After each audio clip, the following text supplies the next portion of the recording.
नमस्कार मित्रों। आज के इस दिव्य वीडियो में हम प्रवेश करने जा रहे हैं ऋग्वेद मंडल 1 सूक्त 8 की अद्भुत दुनिया में। ये वो सूक्त है जिसमें ऋषि मारुतछंदा ने इंद्र की शक्ति, साहस और देवत्व का आह्वान किया है। इंद्र, जो केवल आकाश और वज्र के देवता ही नहीं, बल्कि मनुष्य के भीतर सोई हुई शक्ति, उत्साह और विजय तत्व के प्रतीक हैं। और सोम, जो केवल पेय नहीं बल्कि चेतना को प्रकाशित करने वाली आध्यात्मिक ऊर्जा है। आज के इस दिव्य वीडियो में हम समझेंगे कि ये सूक्त हमें अपने जीवन के संघर्षों, भय और बाधाओं से लड़ने की प्रेरणा कैसे देता है। कैसे वृत्रवध हमारी अंदरूनी कमजोरियों के विनाश का संदेश है। तो आइए शुरू करते हैं ऋग्वेद के इस पवित्र सूक्त की दिव्य यात्रा। नमस्ते। आज हमारे सामने ऋग्वेद का एक ऐसा सूक्त है जो पहली नजर में तो देवता इंद्र की एक सीधी साधी प्रार्थना लगती है। हाँ, पर हमारे स्रोतों की माने तो इसके पीछे असल में मानव मन के लिए एक पूरा यूजर मैनुअल छुपा है। बिल्कुल। हम बात कर रहे हैं ऋग्वेद के पहले मंडल के 8वें सूक्त की। जी। ऋषि मधुछंदा ने इसे रचा है। और जैसा कि आपने कहा, सतह पर ये इंद्र देवता को यज्ञ में बुलाने, उन्हें सोमरस पिलाने और उनसे धन दौलत और शक्ति मांगने के बारे में है। हाँ। लेकिन असली कहानी तो इसके प्रतीकों के पीछे है। हाँ, और शुरू करने से पहले एक बात जो मुझे स्रोतों में बहुत दिलचस्प लगी वो ये है कि ये सूक्त गायत्री छंद में है। अच्छा पॉइंट है ये। गायत्री छंद तो बुद्धि और चेतना को जगाने से जुड़ा है। क्या इसका कोई खास मतलब है कि शक्ति और युद्ध के देवता की स्तुति इस खास छंद में की जा रही है? ये बहुत ही गहरा सवाल है। देखिए, गायत्री छंद को सिर्फ एक मीटर की तरह नहीं बल्कि एक आध्यात्मिक टूल की तरह देखा जाता है। एक टूल की तरह। हाँ, जिसका काम ये चेतना को ऊंचा उठाना। तो शुरुआत से ये इशारा मिल जाता है कि ये सूक्त शायद बाहरी युद्ध से ज्यादा चेतना के आंतरिक जागरण के बारे में है। चलिए तो फिर इसी नजरिए से इसे परत दर परत खोलते हैं। सूक्त की शुरुआत होती है इंद्र को सोम पीने के लिए बुलाने से। जी। ऋचाओं में बार बार कहा गया है, हे इंद्र आओ और सोमपान करो। मेरे स्रोत बताते हैं कि सोम एक खास पौधे का रस था जो स्फूर्ति देता था। मतलब एक तरह का प्राचीन एनर्जी ड्रिंक। शाब्दिक तौर पर देखें तो बिल्कुल यही है। एक ऐसा पेय जो देवता को शक्ति दे ताकि वो भक्तों की मदद कर सके। लेकिन सोचने वाली बात है, क्या किसी देवता को सच में ताकत के लिए किसी बाहरी चीज की जरूरत है? सही बात है। यहीं पर इसका दार्शनिक अर्थ सामने आता है। स्रोत बताते हैं कि सोम सिर्फ एक रस नहीं बल्कि वो दिव्य आनंद है, वो प्रेरणा, वो क्रिएटिव फ्लो है जो किसी भी बड़े काम को करने के लिए जरूरी है। अच्छा। वो अंदरूनी खुशी जो हमें ऊर्जा से भर देती है। आनंद से भर जाओ जो तुम्हें काम करने की ऊर्जा देगा। ये तो पूरी तरह से नजरिया ही बदल देता है। बिल्कुल। ये एक तरह से अपने मन को तैयार करना है। किसी भी मुश्किल काम से पहले, चाहे वो कोई परीक्षा हो या कोई बड़ा प्रोजेक्ट, हम पहले खुद को मानसिक रूप से तैयार करते हैं, पॉजिटिव महसूस करने की कोशिश करते हैं। हाँ। वही सोमपान है। तो इस ऊर्जा और आनंद से भरकर इंद्र करते क्या हैं? स्रोतों में उनका सबसे बड़ा काम वृत्रवध बताया गया है। जी, वृत्रवध। चौथी ऋचा में ऋषि कहते भी हैं, हे इंद्र, जिस प्रचंड शक्ति से आपने वृत्र का वध किया था वही शक्ति हमें भी प्राप्त हो। अब ये वृत्र कौन है? कहानियों में तो उसे एक विशाल सर्प या असुर बताया गया है जो नदियों का पानी रोक लेता है।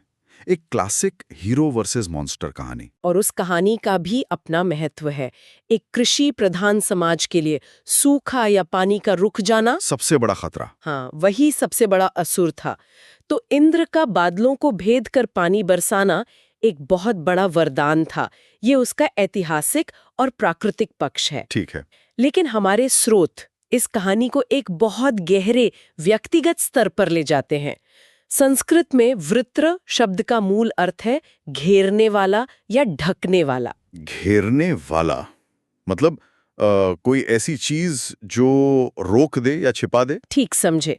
आध्यात्मिक व्याख्या के अनुसार वृत्र कोई बाहरी दुश्मन नहीं है, वो हमारे अंदर बैठा आलस्य है जो हमें काम शुरू करने से रोकता है। वो हमारा अज्ञान है जो हमारी समझ को ढके रहता है। वो हमारा डर, हमारा अहंकार, हमारा आत्मसंदेह है। अरे वाह। ये सारी नकारात्मकताएं ही असली वृत्र हैं जो हमारी क्षमता के प्रवाह को रोक देती हैं, ठीक वैसे ही जैसे वो असुर नदियों को रोक लेता था। तो ये तो एक मनोवैज्ञानिक लड़ाई की बात हो रही है। बिल्कुल। वृत्रवध का मतलब किसी राक्षस को मारना नहीं, बल्कि अपने अंदर की नेगेटिविटी पर काबू पाना है। ये तो बहुत मुश्किल काम है ना? किसी बाहरी दुश्मन से लड़ना शायद अपने आलस्य या डर से लड़ने से ज्यादा आसान है। इसीलिए तो ऋषि इंद्र से शक्ति मांग रहे हैं। वो ये नहीं कह रहे कि आप आकर हमारे लिए वृत्र को मार दो। वो कह रहे वो शक्ति हमें भी दो जिससे आपने वृत्र को मारा था। मतलब हमें अपने अंदर की कमजोरियों पर विजय पाने की शक्ति दो। अच्छा, ये एक प्रार्थना नहीं, एक संकल्प है। अगर ऐसा है तो आज के दौर में हमारे वृत्र कौन होंगे? उस जमाने में शायद अज्ञान या प्रकृति का भय रहा हो। आज के इंसान को कौन सी चीजें घेरे हुए हैं? ये सवाल आज के लिए सबसे जरूरी है। मेरे हिसाब से आज का सबसे बड़ा वृत्र शायद है ध्यान का भटकाव, डिस्ट्रैक्शन। हाँ, ये तो है, जो हमारे फोकस को घेरे रहता है। दूसरा है भविष्य की चिंता, एंजाइटी, जो हमें वर्तमान में काम करने से रोकती है। बिल्कुल। तीसरा है आत्मसंदेह, सेल्फ डाउट, जो हमारी हिम्मत को ढक लेता है। और एक बहुत बड़ा वृत्र है। कौन सा? दूसरों से तुलना करने की आदत, जो हमारी खुशी के प्रवाह को ही रोक देती है। ये आज के वृत्र हैं जिनसे लड़ने के लिए हमें अपने अंदर के इंद्र को जगाना होगा। इसने तो इस सूक्त को एकदम प्रासंगिक बना दिया। तो अगर वृत्र हमारी भीतरी बाधाएं हैं, तो फिर इंद्र कौन है? वो सिर्फ स्वर्ग का राजा नहीं हो सकता, वो भी हमारे अंदर ही कहीं होना चाहिए ना? बिल्कुल। अगर लड़ाई अंदरूनी है तो नायक भी अंदरूनी ही होगा। तो कौन है वो? स्रोत बताते हैं कि इंद्र हमारी अपनी चेतना का बल है, हमारी इच्छा शक्ति, विल पावर। हाँ, सही और गलत का फैसला करने की हमारी क्षमता, हमारा साहस।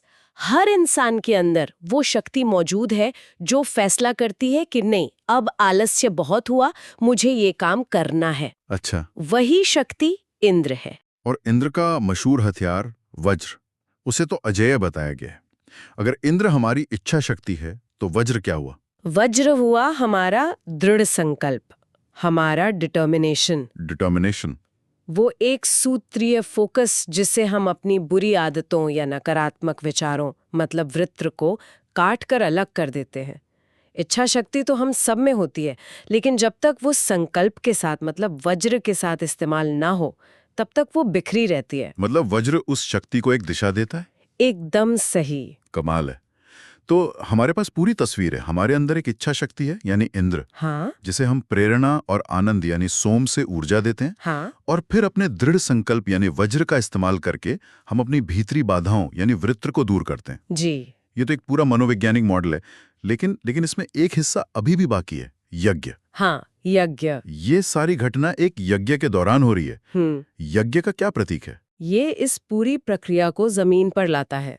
यज्ञ का शाब्दिक अर्थ सिर्फ अग्नि अनुष्ठान नहीं है। तो क्या है? इसका गहरा अर्थ है श्रेष्ठ कर्म या निस्वार्थ भाव से किया गया सही काम। आप कितनी भी इच्छा शक्ति जगा लें, कितना भी संकल्प कर लें, लेकिन अगर आप उस ऊर्जा को सही काम में नहीं लगाते तो सब व्यर्थ है। अच्छा। यज्ञ वो मैदान है जहां इंद्र अपनी शक्ति दिखाता है। मतलब सिर्फ सोचते रहने से कुछ नहीं होगा, अपनी आंतरिक शक्ति को अपने रोजमर्रा के कामों में, अपनी जिम्मेदारियों में, अपने कर्तव्यों में लगाना ही असली यज्ञ है। बिल्कुल। और शायद जब हम सही काम करते हैं तो हमारे अंदर की शक्ति अपने आप जागृत होती है। आपने बिल्कुल सही पकड़ा। स्रोत यही कहते हैं कि श्रेष्ठ कर्म करने से ही इंद्र तत्व यानी आंतरिक शक्ति प्रकट होती है। ये एक साइकिल है। कैसी साइकिल? अच्छे काम यानी यज्ञ करने से प्रेरणा यानी सोम मिलती है। प्रेरणा से इच्छा शक्ति यानी इंद्र जागती है, जो संकल्प यानी वज्र के साथ बाधाओं वृत्र को हटाती है, और फिर आप और भी बेहतर काम कर पाते हैं। तो ये पूरा सूक्त असल में एक गाइड है कि जीवन में सफल कैसे हुआ जाए। हाँ, एक तरह से तो है। ऋषि इंद्र से धन, विजय, समृद्धि, शक्ति, शत्रुओं से रक्षा सब कुछ मांग रहे हैं।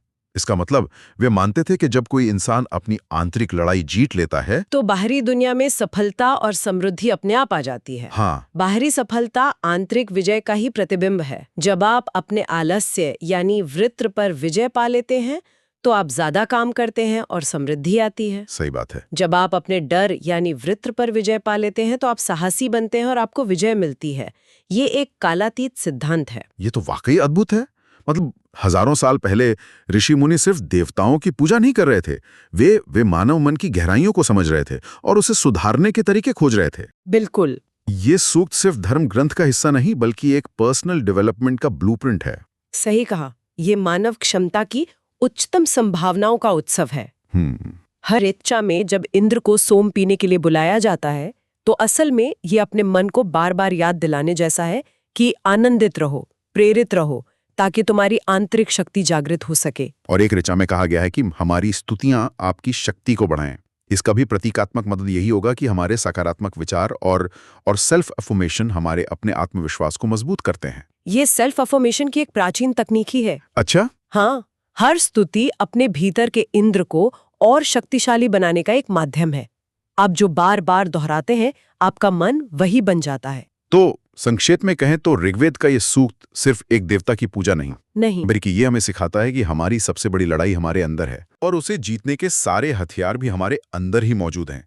हमें बस उन्हें पहचानना और इस्तेमाल करना सीखना है। हाँ, ये कालातीत ज्ञान है। और इस चर्चा के अंत में मैं एक विचार छोड़ना चाहूंगी। बताइए। हमने बात की कि वृत्र यानी हमारी भीतरी बाधाओं का वध करना है, उन्हें नष्ट करना है।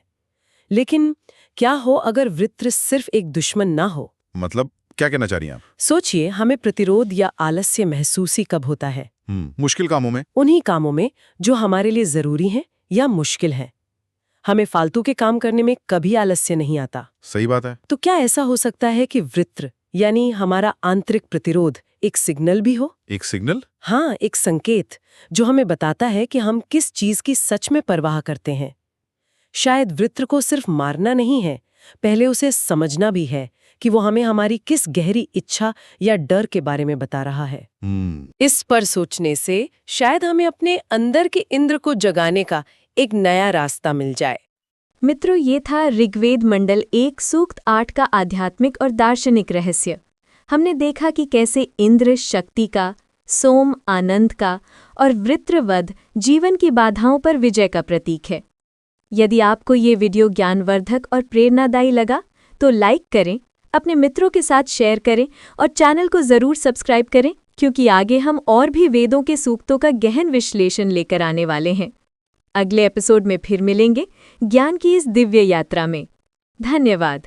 ओम शांति शांति शांति ही।